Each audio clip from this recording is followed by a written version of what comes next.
May I ask everyone to stand? Let us read the word of the Lord in Matthew chapter 5, verse 5.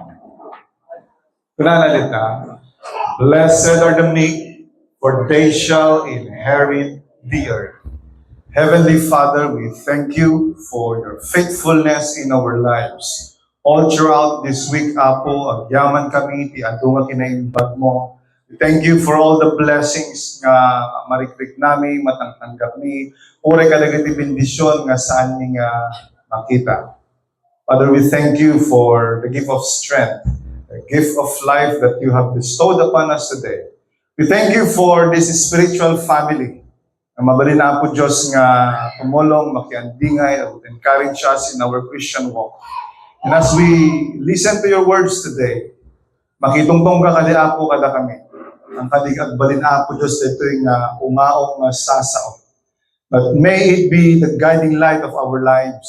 Agbalin Apo Diyos nga talagang isuti mang suro kada kami, no kas ano kami nga agbyag, na may tunos di pagyatam, living under your rule, under your reign, under your kingdom.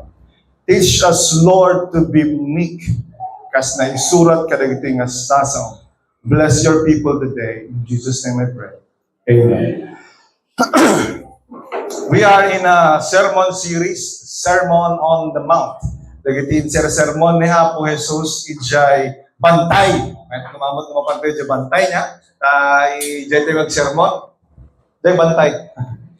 Sino di ang nga nakapandya bantay? Akala ko nang adagay mo talaga di lugar dito tabong na bantay. Di bantay. Aduti mula lang rambutan. We are in a sermon series entitled Sermon on the Mount. Ito yung overview na M-O-U-N-T. And we are on our first category, Marks of a Blessed Life. Dagiti pagilasinan mo nung marka nga iti tao kat nabindisyonan in the eyes of the Lord. Pakitignan yung katabi, no blessed mo't lang. Blessed ba yung katabi mo? Sa tingin mo, blessed ba yan? Yes. Most of the time, we equate blessedness with money, possessions, beauty, di ba? Parang napaka-basic na lang. Uy, blessed na blessed talaga sila. Takitang ni, mayat iti kuhada, iti kasasaad na iti panagbiag. Parang yun minsan yung sinasabi natin ng mga blessed. Nag-bless isuna ta, nagngato ti grades na, nag-bless na ta, naragsak na. Yun, most of the time, yung idea ng tao when it comes to blessedness. Pero the more na inaaral ko itong Beatitudes, Marks of a Blessed Life, the more na nare-realize ko na ang real blessedness has nothing to do with those things. Sometimes ang mahalaga sa tao is yung ating reputasyon, yung ating accomplishments, yung ating education, yung ating beauty, yung ating Facebook accounts, yung ating mga kung ano-anong pinaggagawa sa buhay. Wala namang masama sa mga bagay-bagay na yan. But in the eyes of the Lord, our character is what really defines a man. Your Christian character is what really matters to God. Iyon talaga ang tinitignan ni Lord. Sa katunayan, when you die, kung numatay tayo, grabe, patay kasi yung sinabi ni Sister Pan. Kamamatay lang din kasi ng bayaw ko na napakabait na tao. Ang tanong niya mahirap yung tanong niya. Insan, bakit sa dinami-dami ng tao na magka-cancer, ako pa? Ay, malay ko ba siya? We don't know. Ang sagot dyan, we really don't know. God has the answer, especially when it comes to the reason of death. But when we die, wala tayong madadala ni isang diploma, ni isang titulo, ni isang savings account. Mga savings account po ba tayo? Yung mga may savings account, magsabi ng amen. Papay ngayon, kung savings account tayo. Ha? Account lang, walang savings. Dapat meron din. Hindi naman tayo madadala. When we die, hindi din madadala yung ating mga savings account. Even our fragrant reputation, we will not be able to bring that to heaven. You will only take with you all that you are, and nothing of what you have, And even if of the things that you have done, hindi mo madadalang mga yan. Ang madadala mo is yung ikaw, yung kabuuan ng ikaw, your character, and that is who you really are. Kaya adalan tayo, but iso tibagbaga ti Biblia, nga blessed. Yung Christian character, yun pala yung sinasabi ng Biblia na blessed. Ano yung Greek word ng blessed? Magandang ipangalan sa anak to. Makarios. Di ba? Nasabi natin ito last Sunday. Makario! Ikaw ang ba lang? Makarios ang Greek word ng blessed.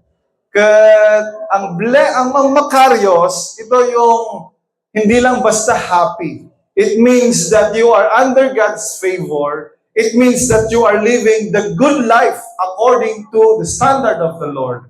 Pagkatanong sa katabi, are you living the good life?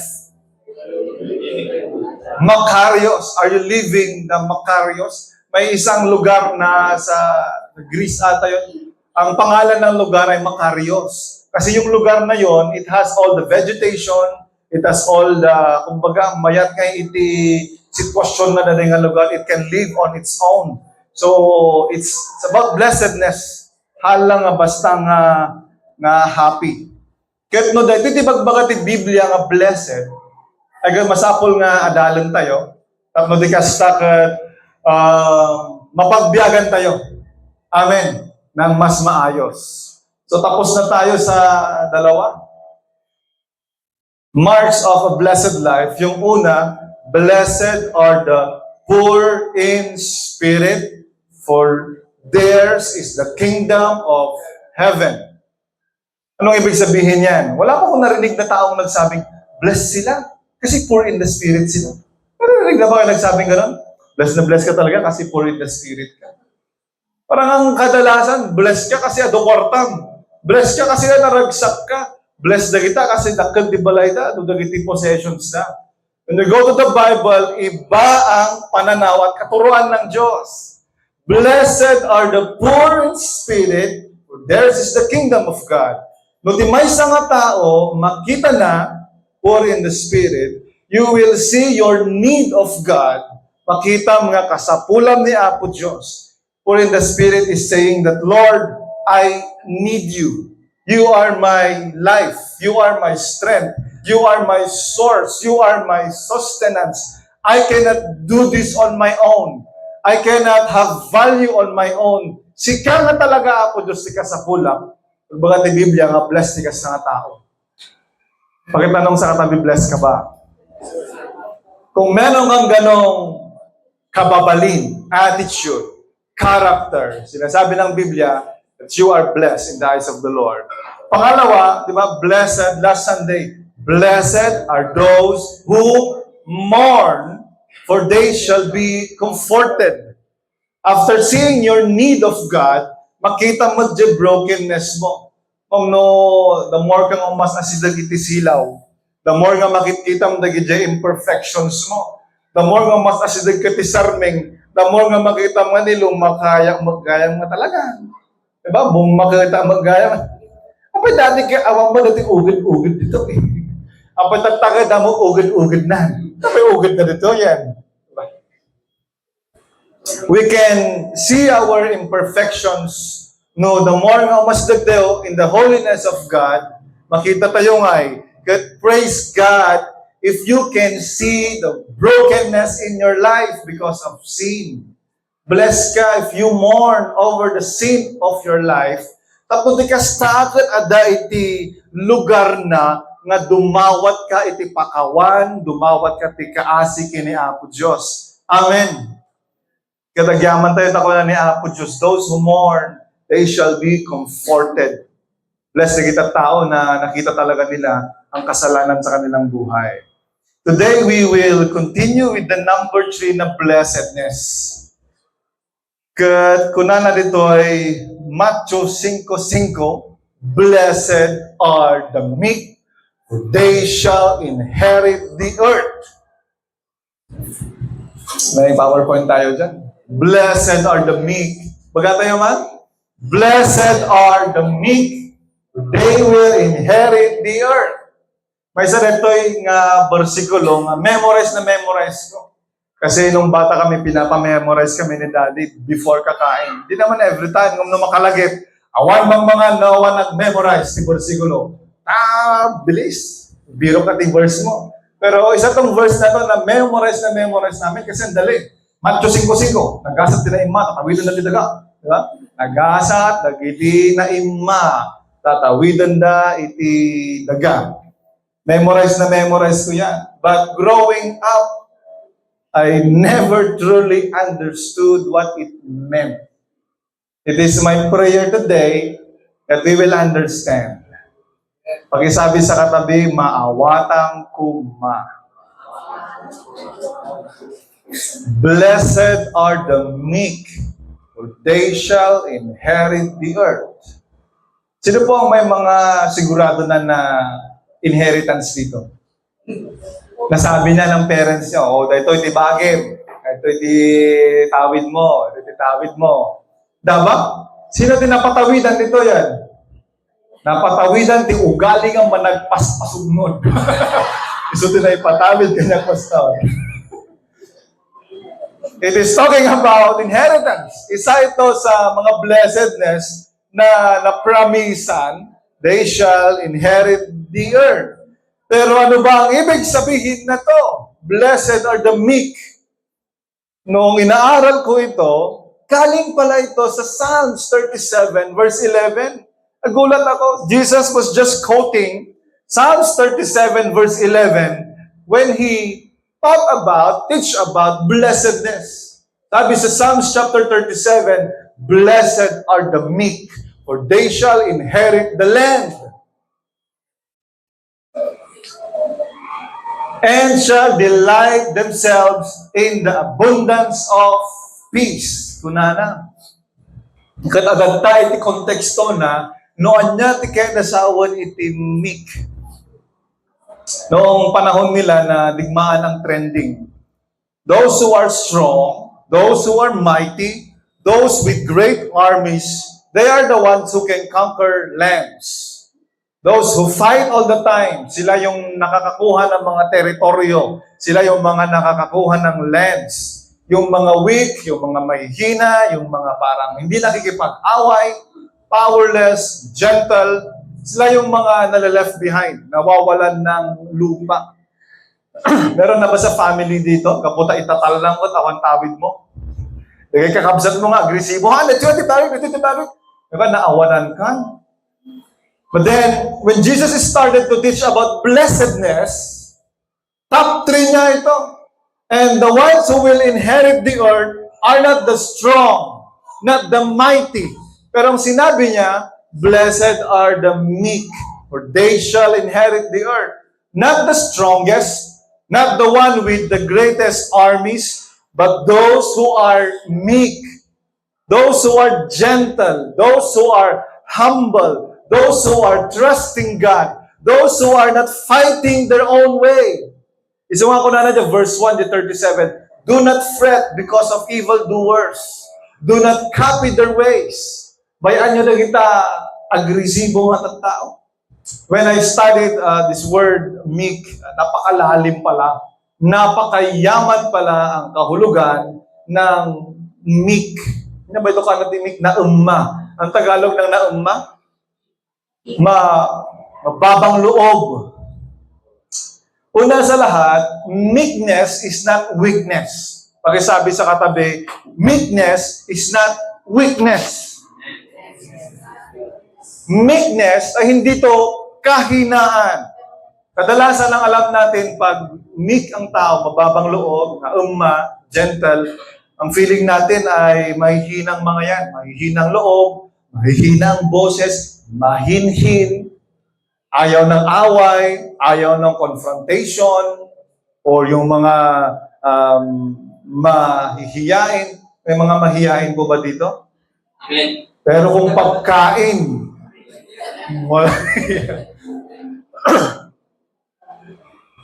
but meekness, hindi siya yung ganon. Hindi siya yung mahina or mahinang loob. Sa Old Testament, merong meekest man on earth na sabi ng Diyos. Alam niyo kung sino yon? Si David. Joke lang. Si Moses. It was Moses ang sinabi ng Lord na of all the men, the people of the earth, si Moses ang pinaka-meek. Kaya sa tingin nyo ba, mahina si Moses? Hindi mahina si Moses. He was the prince of Egypt. He was a prince of Egypt. Ibig sabihin, meron siyang, he got the highest military training, he got the highest education during his time. Hindi mahina si Moses. Actually, may pinatay nga siyang Egyptian eh. Hindi mahina si Moses kasi he confronted the strongest, most powerful Pharaoh during his time. Hindi mahina si Moses kasi nag-fast siya 40 days, 40 nights. Nasubukan niyo po ba yun? Nag-fast? Baka hindi mo hamong kaya din. Baka oras yung kapigsaan dito eh, Brother Warren. 40 days, 40 nights. Awan, abakan na ka ni Moses. No, pinastingan lang. Hindi mahina si Moses kasi grabe yung mga signs and wonders na dumaan through him. He was the leader of millions of people in a time where the Israelites were bondage sa Egypt. So, hindi siya mahina. Pero ang sabi ng Bible, he was the meekest man on earth. Numbers chapter 12 verse 11. So, kung nanaganda ni Moses, Numbers chapter 12 verse 11. And Aaron said unto Moses, Alas, my Lord, I beseech thee. Verse 3. Na nagkamali. Ada Jay, kung sa dito? Desktop na yun. Naka-arrange na kita.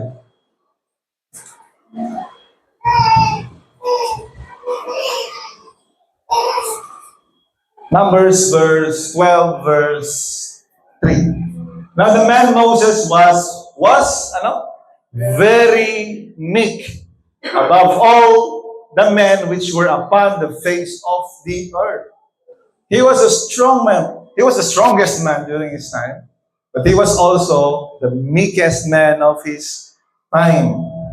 Sa New Testament, may basaan niyang tuman na dapat na mga description nga inaramid niya po Diyos. Yung talagang dinescribe niya ang kanyang sarili.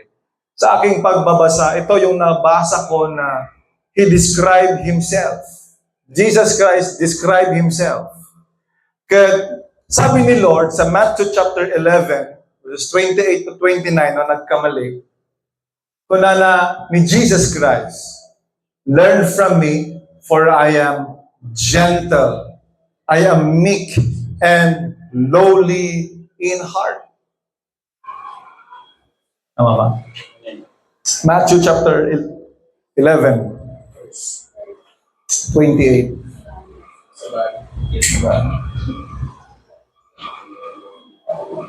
28, Matthew 11:28. Come to me, all you who are labored, heavy laden, and I will give you rest. Take my yoke upon you and learn from me, for I am gentle, meek, and lowly in heart. And you will find rest for yourselves. Kunana dito. Kaya, mahina pa si Jesus Christ? Hindi siya mahina. Again, he fasted 40 days and 40 nights.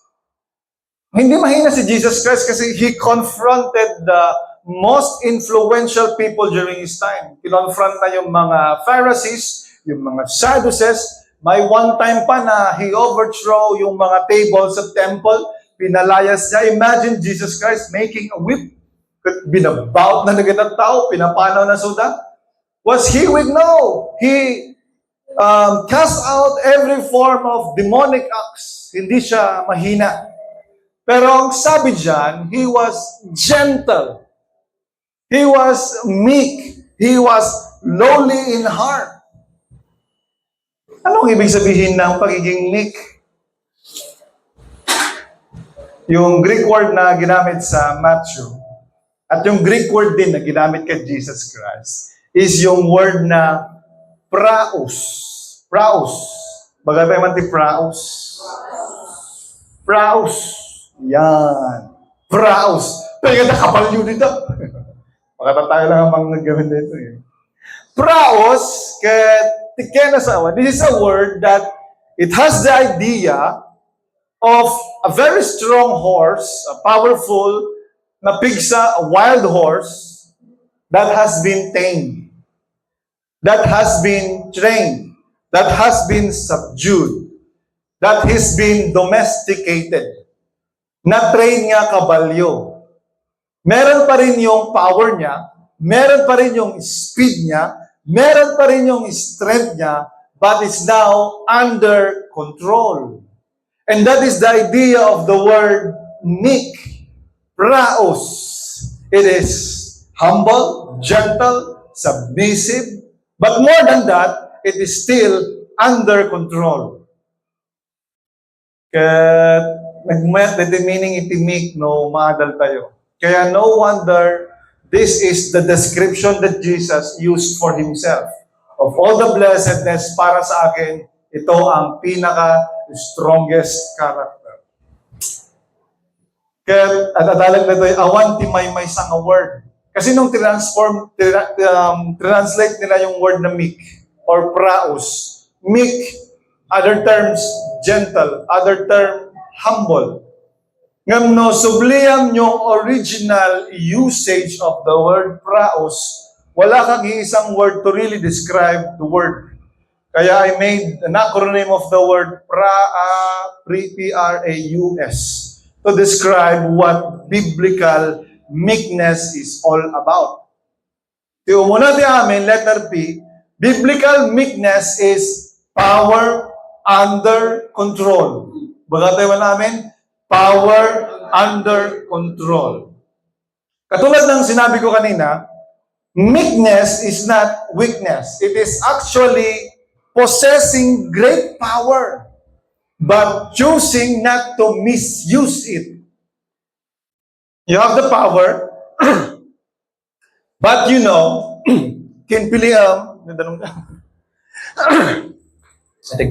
piliam nga saan nga i-misuse. Ang daming tao, pag nandun na sila sa poder, nandun na sila sa power, akala nila they have the authority to do whatever they want. Maraming tao pag nasa poder na, nasa power na, pumatay dalatan, kitao nga kay kayatda, bangkingan dati lintag nga kay kayatda, aramidan dati kay kayatda, that is misusing your power. It is under control. Nalala ko tuloy si Bruce the Almighty. Panood nyo na yun? Bruce ba yun? Bruce Almighty. Talagang nagreklamo siya eh. So, binigyan siya ni Lord ng power. Pero kung ano-ano ang pinaggagawa niya sa kanyang power, it was not under control. He misused the power that God gave him. Si Moses, God gave him great power, great authority. Siya ang ginamit ni Lord to show great signs and wonders sa mga Israelitas. Halos Diyos na nga noon si Moses eh. Nung bumaba siya sa Mount Sinai, the presence of the Lord, the glory of the Lord was upon him. Kaya yung mga tao, halos hindi nila makita si Moses. Imagine mo yung power na meron si Moses. Pero every time na may gagawin si Moses, ang pakada kiniapo Diyos. His power was under the control of the Lord, the konsultana. That is meekness. Power under control. Noong i-arrest si Jesus, nung dumating yung mga sundalo at i-arrest si Jesus, lumapit itong si Peter high blood. May mga high blood po ba dito? Lumapit si Peter high blood, inaasot na diabunan na, lumaban, nakatagbat actually. Natanggal yung tenga ng isang servant ng high priest. But then afterwards, Jesus Christ said, kunanakin ni Pedro, iunod mo dita, isukibot mo dita ispadam. Matthew chapter 26, verse 53 to 54. Do you think that I cannot appeal to my Father, and at this time He will send 12 legions of angels? Thousands of angels are waiting at my command, at my appeal, kung na Yesu Cristo. That is the very napakagandang picture of power under control. Jesus Christ could have stopped the arrest, could kill all those soldiers. Jesus Christ could have malpasan ba? Yeah, he has all the power inside him. He has access to 12 legions of angels, but he restrained himself because he was in submission to God's purpose. Amen.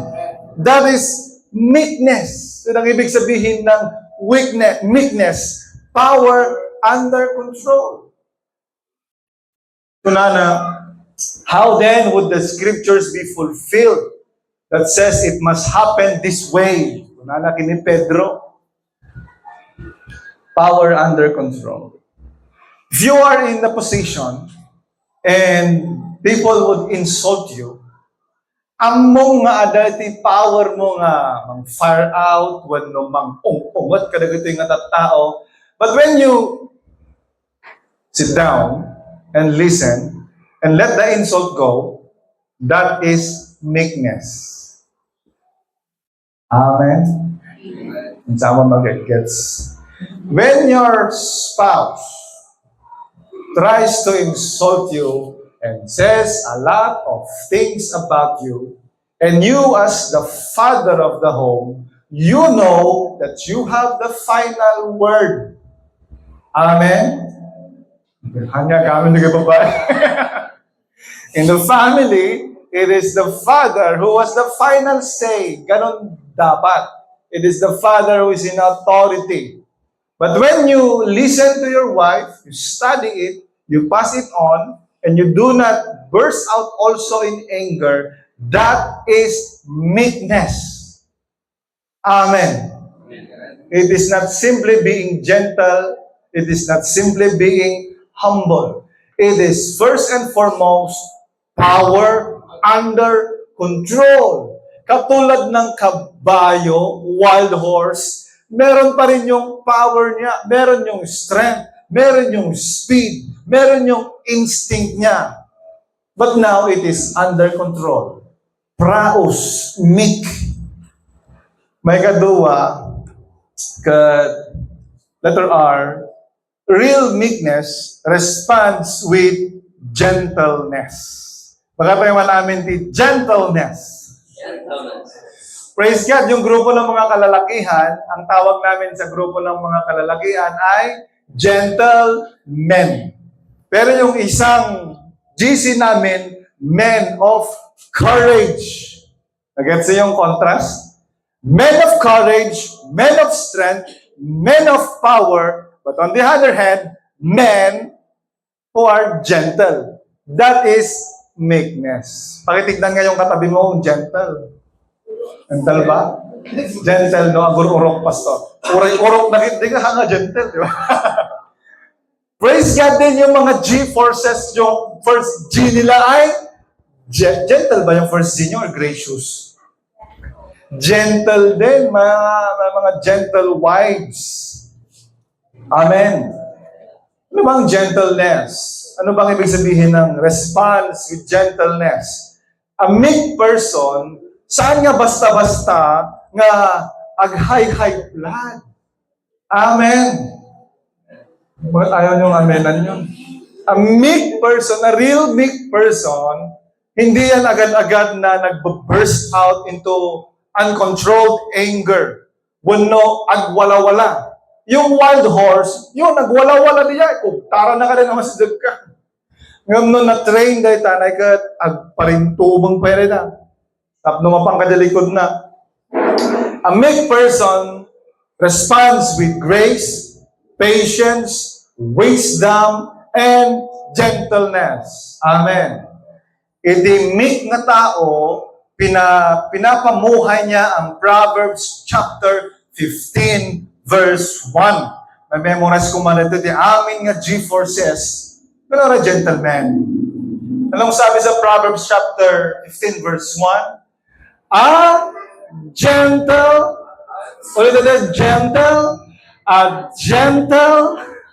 a gentle answer turns away anger, but a harsh word stirs up quarrel or wrath. Diba? Gets nyo? Gentle. Kung ano ko lang ko mga lokay. Diba? Mas nga makaungot ka ko mga, ay, apo, talaga. Diba? Gentle answer. You respond with gentleness. Yun ang ibig sabihin ng meek na tao. A meek person responds with gentleness. Pero sabi niya kabaliktaran, but a harsh, ang kabaliktaran niya, harsh words. Kung no harsh words, iti tungtungan. Pag harsh words ang ginagamit nyo, kabaliktaran ng gentleness kasi is harsh eh. Harsh ka magsalita, umpisa pa lang ng salita, parang makikipag-away ka na. Diba? May mga magagaling po ba makipag-away dito? Talagang may mga iba naman, paisa-isa lang ang salita, pero talagang ang sasakit. Saggabasin lang, backshot pa. Backshot ka nga lagos. Paisa-isa lang, pero masakit magsalita. May mga iba naman, Armalite talaga, paratatatat. Talagang nalaing na nga, may karkaralag ko nga dito yung HCIM, katayo ko man naging gentle. Amen. Isa si Brother Alan na amen. Tatayo ko man naging gentle. Amen. Huwag natin hayaan na maging harsh tayo, maging quarrelsome, maging nalaing makiapa, argumentative. Maraming katuruan ng Biblia when it comes to our harshness and gentleness. Titus chapter 3 verse 2. Sabi ni Paul kay Titus, saan tayo? Ako na? To slander no one, to avoid fighting, and to be kind, always showing gentleness to all people. Basahan man dagiti babae dito, babae. Naman na tayo? To slander, to avoid fighting, and to be kind, always showing gentleness to all people. Amen. Ano, pagbibiyagan lang talaga dagiti nga sa asawa. Iti unang tipagtaan natin naragsa. Iti workplace tayo naragsa. Iti simbahan tayo naragsa, natal na. Kasi kung natin, no fighting eh. Di ba? No man. Basahan tayo na natin. May isang, yung original actually. King James. Basahin natin lahat, sabi niya. Speak evil of no man. Oh, specific pala eh. Speak evil of no man. To be no brawlers. Grabe, wala-wala na. But gentle, showing all meekness unto all men. A meek person, a really meek person, responds with gentleness. Hindi lang sabi sa 2 Timothy chapter 2, verse 24 to 25. Mga kwan naman to, mga servants of the Lord. Basahan tayo ko na. The Lord's slave must not quarrel, able to teach and patient, instructing his opponents with gentleness, perhaps God will grant their repentance to know the truth. grabe yung term. Instructing his opponents with gentleness.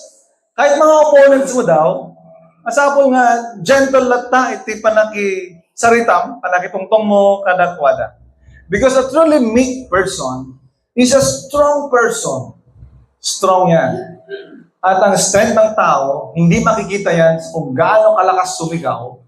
At saka hindi makikita yan kung gaano niya ipaglaban ng kanyang karapatan, ng kanyang posisyon. A meek person will respond. Ag-respond iso na in a manner na gentle na.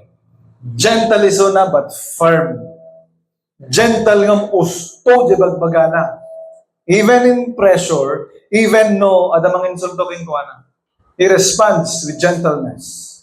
I remember Jesus Christ when they were insulting him. When he was arrested, grabe yung pinabungbuhan ni Pharisees, Sadducees, high priest, and they were talking all insults against him. But Jesus Christ simply responded with a silence. Tatala na, tamo na nga insulto lagi magbagada. Na pumunta si Pontius Pilato ko na total na ka lang ta. Hindi mo ba alam na I have the power to acquit you or to punish you? But Jesus Christ responded with a firm, gentle words to na you do not have any authority over me. Because Jesus knows that He is the God who created all these people. Nakita niyo yung gentleness niya? And they were insulting Him. But He was still responding with gentleness. How much more when they nailed His hands? Father, forgive them. They do not know what they are doing. That's great power. And that is meekness. Pagkasabi sa katabi, respond with gentleness. May katalo nga kaya kasaawan iti meek, biblical meekness, praus. Letter A. It means anchored in humility. Ito yung sinasabi ni Pastor Andrew kanina. Meekness is anchored in humility. May isang kababalin iti tao nga naumma ket humble. Ito rin yung topic ni Brother James nung Friday sa aming prayer meeting. Contrast of a humble person and a boastful person. Ket humility is the starting point of meekness. Without humility, you can never be meek. Kasi agrugi nga talaga dito. And humility starts when you realize that everything and all things that you have comes from the Lord. Amen. Everything that you are and everything that you have comes from the Lord. And without God, it could not be possible for you. So magsuplika man, you pour in the Spirit. Lord, I need you. Ito pagrugyan iti pagiging humble. Kita na iti yung mga boastful na mga tao. Mas lang na masapol niya Apo Diyos. Ang daming mga mayayaman din pa naman, mayayaman, mga billionaires, really boastful because they kasla nga karitan na pa ni Apo Diyos nga simaya atak mo, uray awan iti Diyos ko. Daming mga atheists na ganon ang kanilang philosophy in life. Simaya at kami mat, uray awan ni Apo Diyos. Very, very nagdakkel nga kinapalangguad. No, haan mo nga bigbigan ni Apo Diyos dito, biyag mo. Kaya pakisabi sa katabi, always recognize God in your life. In our success and also even in our struggles. Because our struggles will lead us to the Lord. Ni Jesus Christ in kaus na. Anong English ng in kaus? He embodied, no? He embodied humility. May mga events sa buhay ni Jesus Christ para sa akin na talagang makitang tikinahambol na. Una sa lahat, He was born in a castle. No. He was born in a manger. He was the Son of God, the coming King. He was the Messiah, but He did not choose to be born in a castle, in a temple, in a royal family nga makikita da. Saan siya pinanganak? In a manger. Napaka-humble. May event sa buhay ni Jesucristo, He gathered His disciples. Kat pinatugaw na Isuda.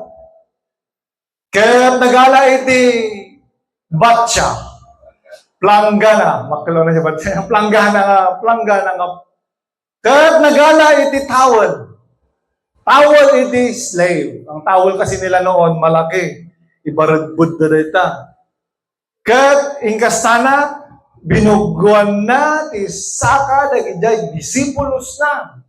You see, He was their master. He was their boss. He was their Rabboni. Kaya nga sabi ni Peter, Hops, Lord, huwag mong gagawin yan. Huwag mong gagawin, pangasin, huwag mong gagawin yan. Sabi ni Lord, kung hindi ko gagawin ito, hanggang may salakan. Sige, digusan na karoon. Wala mo ni Peter. Naalala nakadigos ka, no nakadigos ka, bugulang din, diba? So, binuguan na, naging saka, naging disipulo na. What a portray of humility! Pero ang pinaka-climax ng humility ni Jesus Christ was when di binagkat na. When He carried our cross, not His cross, our cross, and walked the hills of Calvary, nga kankantsawan dagiti tagas Samaria, Jerusalem, kankantsawan na suna. And He was carrying our cross. No, iti turn tayo kumatattakat, tinilmon na, amin nga pride na. Si kaman, iti pagbagkatan dati cross, maski nga lang yung may mga, wala kasi dito eh. May mga placard na ginagawa, nagtakawak ti itik. Di ba? Buti, wala nung panahon natin yun, Brother Darwin. Buti, hindi tayo nahuhuli. Pagkasta na, nagtakawak ti itik. Kung nala, imartsada ka, ilibot na ka. Ayaw, awan, maibus ti pride mo dyan, di ba? Mabain ka nga, dududubog ka. But Jesus Christ, alam nga nagtakaw ti itik. Amin nga pimatay, amin nga nag-rape, amin nga basol, all sorts of wickedness. They put it in His shoulder. That's why He was carrying the cross, the sin of men. And He walked the hills of Calvary and been nailed on the cross. Ang ibig sabihin ng nailed on the cross noon is guilty. Mailan sa ta guilty. Not because of His own sin, but because we are all guilty. What kind of humility is that? Anong klaseng humility ang meron si Jesucristo? That is why it says in Philippians chapter 2, no nagkamali 5, He humbled Himself even up to the point of death. He became a man and humbled Himself even at the point of death. That is why Jesus, God, highly exalted Him. Philippians chapter 2.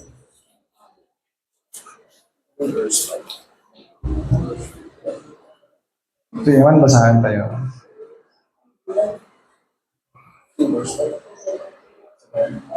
Let this mind be in you, which was also in Christ Jesus.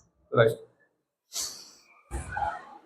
Who being in the form of God, thought it not robbery to be equal with God. Basahan tayo. But made Himself of no reputation, and took upon Him the form of a servant, and was made in the likeness of men. And being found in the fashion of men, He humbled Himself and became obedient unto death, even the death of the cross. So ano pagpilyendang kadagiti religious, ko naman nga religious leaders kuno dagiti sursurutan dagiti relihiyon nga leader the Buddha, the Confucius. Awan iti makaahabak kini Jesucristo. Kasi hanla lang nga insuro, inaramid na. Iso nga na tayo, agyaman tayo, pati sursurutan tayo kat Yesu Kristo. Amen. Ano yung letter A? Anchored in humility. Letter U, meek person is under God's authority. Yung mga pinaka-expensive na horse. Meron pa bang may mga horse dito? Wala, no? Pero isa yan sa mga gusto kong magkaroon, horse. Si Brother Ricky lang ata ang may kabayo sa atin dito eh. Pero napagalaman ko na ang mga pinaka-expensive na horse ay yung mga kabayo na na-train. Especially for war. Mga stallion. Dagiti nangingina nga kapalyo. Nangingina they are expensive not because they are strong, powerful, not because they have speed and instinct, but because they were trained to be under the authority of their master. Yun yung binabayaran mo sa kanila. Years of training ang naigugol sa kabayo na yan, kaya it cost millions of pesos. Milyon iti bayad na kita kabalyuan na train. Under God's authority. A meek person willingly submits his life, his capabilities, his strength to God's authority. Amen. Kaya, dagita ang klase di tao, di bagbaga ti Biblia nga blessed. Actually, you become valuable. You become mahalaga sa harap ng Diyos when you are really under God's authority. Aanhin ni Lord ang isang taong napakagaling, napaka-smart, napaka-wise, napaka-yaman if he is not under the authority of God. If it is under the authority of the evil one, ay delikado pa kita. But you know, one of the most beautiful prayers of Jesus is found in Luke 22:42. Idya kakararag iso na ija Garden of Gethsemane kat kunana, Lord, if possible, let this cup pass through me. Nevertheless, not my will, but let your will be done. It is putting your will under God's authority. Pero kaya ba talaga nating ipag-pray na, Lord, not my will, but let yours be done. Di pagkayatam apo Diyos iti mapasamak. Kaya ti bagbaga ti Biblia na blessed, di kita tao na kastor. Micah 5, kaya iso iti culmination na, iso ti pagbalinan actually ti tao that is meek. Under S, strength surrendered to God. Strength surrendered to God.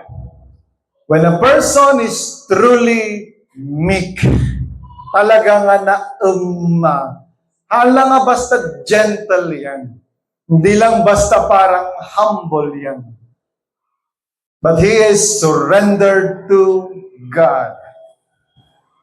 When a person is truly praus, meek, meaning is, ano yung letter B? Power under control. When a person responds with gentleness, he is anchored in humility, when he is under God's authority, ito di makita ang kingkwana. When a person is really praus, you will see a life surrendered to God. Makita nga yung biyag nga totally surrendered to the Lord. You can't help it but notice that this person is truly surrendered to God.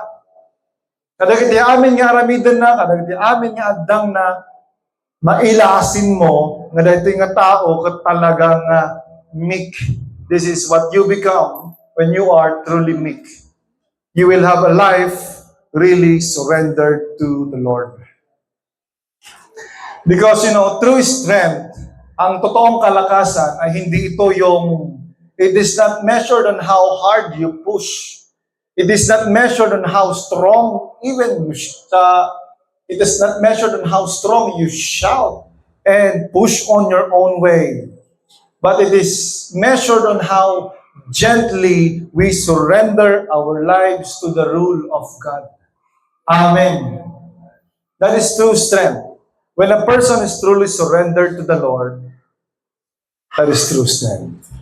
Pag may mga queries, may mga insults, may mga problema, kung di termino nga, ikamang tayo kiniapo.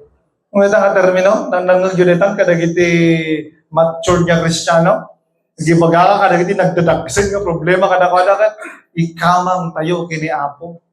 Makita nga, let's ask the Lord for His grace, for His help. They are really surrendered to the Lord. Haan nga, astoy di aramidan tayo. Plan A, plan B, plan C. Na i-plot nga dagosan. But truly meek person, surrendered dyan kiniapo. Isang haura ti panagpanpanunod na, panagsasauna, panaggargaraw na, panagplano na, panagbibiyag na, you will really see that he is a meek person. Amen. Pakitanong sa katabi, are you a meek person. It's going there. Dito yung praos, Greek word of meek, is the biblical portrait of meekness. That is why it is called, it says, blessed are the meek. Sabi ko kanina, meekness is power. Meekness is a great mark of blessedness. Kada ko matimay sa nga maimarka kanya kadito ko meek nga person. Ni Darwin, ato tinaimarka kay Juana, di hampal lang ang Kristiyano, talaga nga nasubrahan natin nagmarmarka. Hindi ko matimaimarka. Not on our skin. Baka damdaman ka, marka ka. Pero pwede pagpataktuan dito ako na yung not on our skin, but in our heart. Amen? Marks of blessedness in our hearts. At makita ko mo dito ay meekness. Amen? Hallelujah. Yun ang sinasabi ng Biblia na blessed.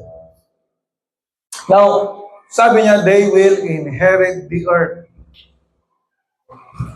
Sa Old Testament, they will inherit the land. Kunana. There's itong translation na other would translate that yung Psalms 37, verse 11, verse 1. They will inherit the land, the promised land actually. They will inherit the territories of Canaan. Yung physical na lupa ang sinasabi sa Old Testament that they will inherit. But in the New Testament, in the New Covenant, and-expand niya po Diyos the promise. Blessed are the meek, for they shall inherit the earth. Obviously, Jesus Christ is not talking about this physical earth. Pati magkakaroon niya po Jesus Christ, do not lay treasures here on earth where moth and rust will destroy, di ba? Ang sinasabi ni Jesus Christ dito na earth, hindi dito na earth. Pero merong tatlong ladder reward itong they will inherit the earth. At this present time, if you are living in meekness, no pagbibiyagan dito, the reward mo kina Apo Diyos, the reward of joy, the reward of peace, the reward of love. Yung reward mo, dito yung trabaho ito, adariayan mo. May kaduwang reward na dito, they will inherit the earth, is when Jesus Christ will come again and will establish His reign on earth. Jay millennial reign ni Jesus Christ kay bagbagada. Mababasa natin yan sa Revelation chapter 20. When Jesus Christ will come again, He will reign on earth for 1,000 years. Basahin niyo dito, the believers in Christ will reign with Him. Okay, pag nadaging kwa na. At meron din, after the final judgment, yung mga tao na meek, yung mga taong gentle and lowly in heart, sila yung mga tao that will be with the Lord forever in the new heaven and the new earth. Amen. Kunak no ditirabaw titaga. No saksi ka iso dato'y literal. Nga pag-iinagawan yung to dato'y pwesto. Dito yung tawan tento mo tayo. Pag-iinagawan nyo dyan, dagat na omengan, dagat na tikni, literal kami Blessed, nagasa dagiti na ima, tatawidan dati daga. Talagang literal na nga daga. Ito actually di versikulo da. Jesus Christ is not talking about this earth. He's talking about the new heaven and new earth. And it is not the powerful, it is not the strong, the mighty, or the aggressive that will inherit the earth. It is not also the wealthy or the politically connected people, but those who are meek. Dagito niya klase ti tattao ti kayat niya po Dios nga kadwa na nga agtawid dito rabaw ti daga. The people who will entrust their lives to the Lord today, now, put their power under God's control, responds with gentleness, people who are anchored in humility, people who are under God's authority, and whose lives are fully surrendered to the Lord, they are the ones who will inherit the earth. Blessed are the meek, for they will inherit the earth. No taga tumakta namin kinapos.